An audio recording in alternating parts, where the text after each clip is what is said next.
Since a couple of years now, John has been able to set aside a part of his salary for a rainy day. But with interest rates below inflation, his savings account at the local bank is fast losing its purchasing power. Now, with a stable salary allowing him and his partner to put aside a monthly amount for their retirement, John decided that the time has come to make his hard-saved money work for him and to invest for the future. Unfortunately, his bank and pension savings won't cut it. John recently learned that, as the baby boom generation retires and life expectancy in Europe continues to increase, coupled with the fact that fewer babies are being born, Europe's population is aging and that there is a growing number of older people living off a state pension, with fewer people of working age actually paying for it, ultimately leading to inadequate pensions upon retirement. So John would have to look for other ways to build a nest egg and find alternative solutions to provide for a decent income through retirement. But where to start? John, of course, heard of the two basic building blocks of investing: shares and bonds. Late-night conversations with a friend, Jane, who recently started working as an investment advisor in a bank, also gave him a decent grasp of what shares are and how to invest in them. You see, John, if you own a share, you own part of a company and a share in its profits through dividends. But you also take on risk. If the company does well, you get to share in the growth of the company through an increase in the price of the stock. But if the company does not do so well, you don't make any money, and the price of your stock will go down. In any case, investing in equities can be very rewarding because it allows you to profit from the growth of companies. But it does come with a risk, especially if you invest in just one or a few shares. Over the years since that conversation, John dabbled a little in shares with mitigated success. Even though his shares performed better than his savings account did, he had lacked the time and expert advice to get the most out of his investment. So yes, investing in shares is a great way to build up a nest egg. But beware, John, since each share comes with its own risk, you need to spread your risk over many shares. And this can be very time-consuming. Ideally, you will also complement your portfolio of shares with less risky bonds. You see, with a bond, you make a loan to a company or government and take on less risk since you get interest on the money that you lent, or principal, and you get the principal amount back at the end of the set term. That way, you earn irrespective of whether the company does well or not, as long as the company does not go bankrupt. Yes, I see how bonds are less risky than shares, and how they can limit losses when counterbalancing the higher risks that come with shares in a portfolio. Of course! By adding bonds to your portfolio, you don't put all your eggs in one basket, since you diversify by adding different asset classes and spread risk. Wow, that was close. Yes, diversification is also one of the big advantages of investing in an equity fund rather than directly in shares, since you get exposure to tens of different shares in different economic sectors. And remember that in order to limit risk and diversify your investments, a mix of shares and bonds is the way forward. But how much should I have of each? Well, the ideal ratio between bonds and stocks in your portfolio will depend on a series of factors, but will mainly come down to individual risk tolerance and time horizon. Over long periods of time, say 10 years or more, shares have usually provided higher returns than bonds. As a rule of thumb, when starting, you may want to go for a fairly balanced portfolio composed of 30 to 40% bonds and 60 to 70% shares. You may then adjust this over time depending on your risk tolerance, but you should ideally never invest 100% in shares to protect against risk in case of a market crash. You seem overwhelmed, John. Well, yes, I feel like we have barely scratched the surface of what there is to know about stocks and bonds.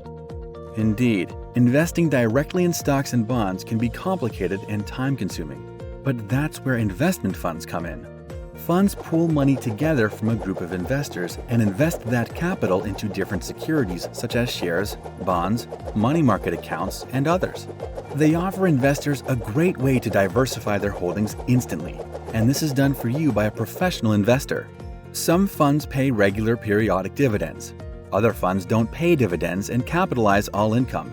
In this way, the latter offer one of the easiest ways for investors to reap the benefits of compound return. Compound return? You know what they say, John, save early and watch your money grow. Well, the most compelling argument behind this adage is compound return. Compound return is dividends and/or interest earned on your original investment or principal and the accumulated growth in your account. In other words, interest on interest. To achieve compound return, rather than withdrawing the interests or dividends earned on an investment over 1 year, the return earned is reinvested and added to the principal, so that the following year the interest applies to the principal plus the dividends it earned the year before. By adding the returns earned back into the original capital investment, a fund's value grows at an exponential rate.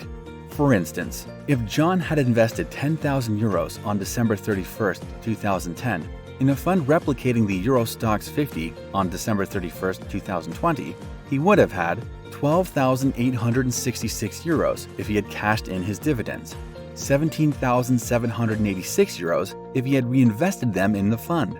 This represents an annual pre-tax return of 2.55% in the first case, but of 5.93% in the second. Compound return? What's not to like?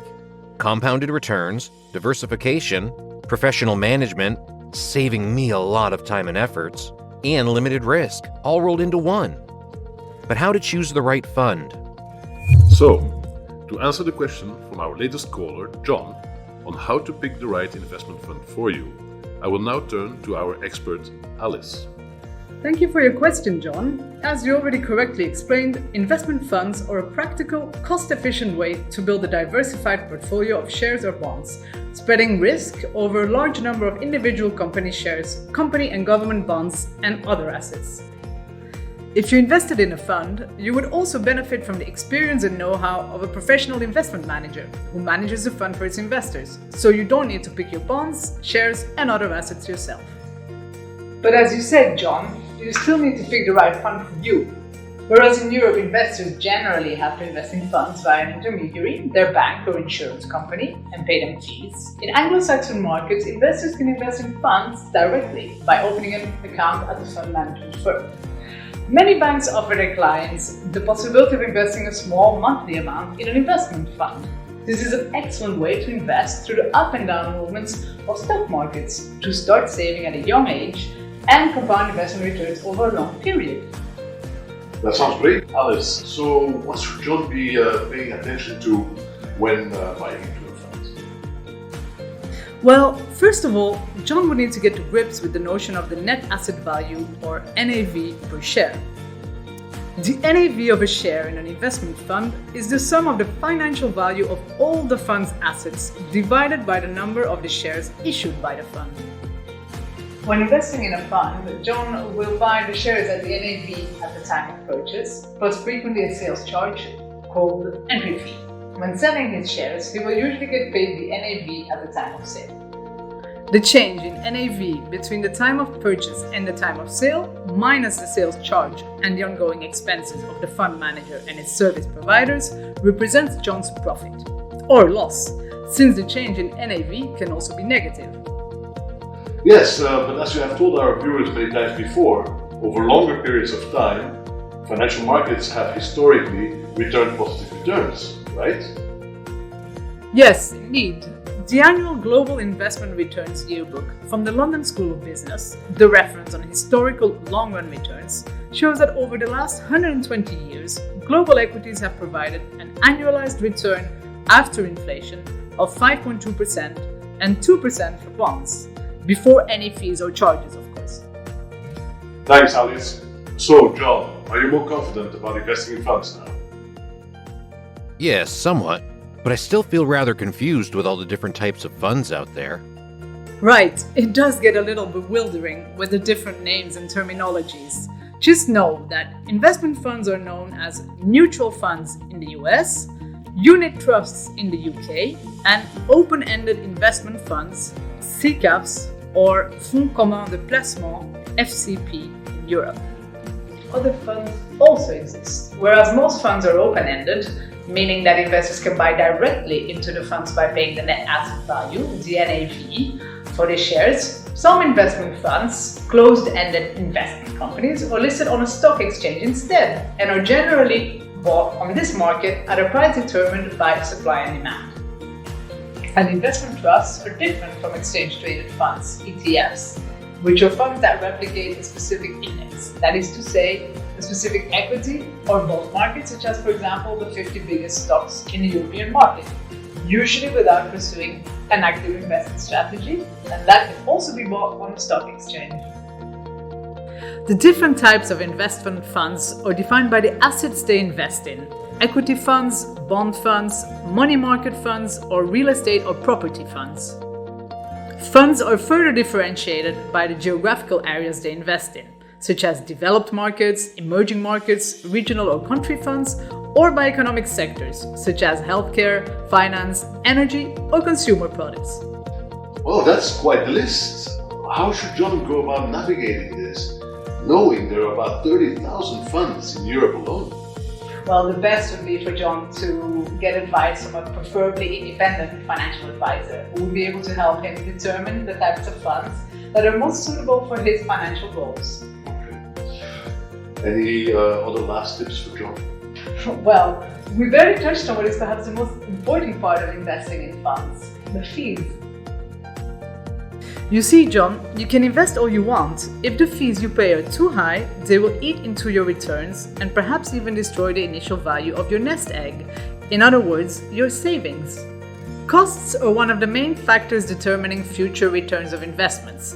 So, when investing, pay attention to the commissions or sales charges charged by the fund. These are generally between 0 and 5%, but as a rule of thumb, I would not recommend investing in equity funds with annual charges above 2% and 1% for a bond fund. It is important to know that independent research clearly shows that, on average, the most expensive funds actually perform the worst. Thank you, Alice. So, that's all we have time for. John, I hope this was useful for you. Till next time. For more information on how to invest in funds, visit INVESTAS.lu, betterfinance.eu, and F2iC.fr.